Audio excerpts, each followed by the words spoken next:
കർണാടക സർക്കാർ യലഹങ്കയിൽ നിന്ന് കുടിയൊഴിപ്പിച്ച എല്ലാവർക്കും വീട് ലഭിക്കില്ല. 5 വർഷത്തെ താമസ രേഖകൾ ഉള്ളവർക്ക് മാത്രമാകും ഫ്ളാറ്റ് നൽകുക. ആധാർ, വോട്ടർ ID, വൈദ്യുതി കണക്ഷൻ രേഖകൾ എന്നിവ പരിശോധിക്കുകയും ചെയ്യും.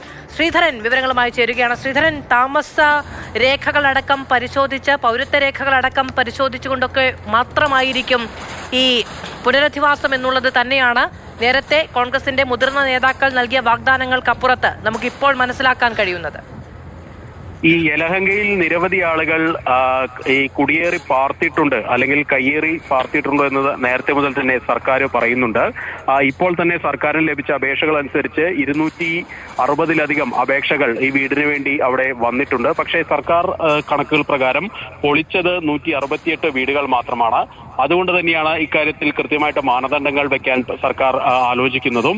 ഈ വിഷയത്തിൽ റേഷൻ കാർഡ്, അതുപോലെ തന്നെ വൈദ്യുതി കണക്ഷൻ ഉള്ള രേഖ, അതുപോലെ ആധാർ, ഇതൊക്കെ ഉള്ള ആളുകൾക്ക് മാത്രമേ വീട് നൽകാനുള്ള നീക്കം ഉണ്ടാവുകയുള്ളൂ. അതായത് കൃത്യമായിട്ട് ഈ പട്ടിക അത് ശുദ്ധീകരിച്ച ശേഷം മാത്രമേ ഫ്ളാറ്റുകൾ നൽകൂ എന്നുള്ളതായിരുന്നു സർക്കാർ ഇപ്പോൾ പറയുന്നത്. ജനുവരി 1-ന് ഫ്ളാറ്റ് നൽകുമെന്നായിരുന്നു നേരത്തെ പറഞ്ഞത്.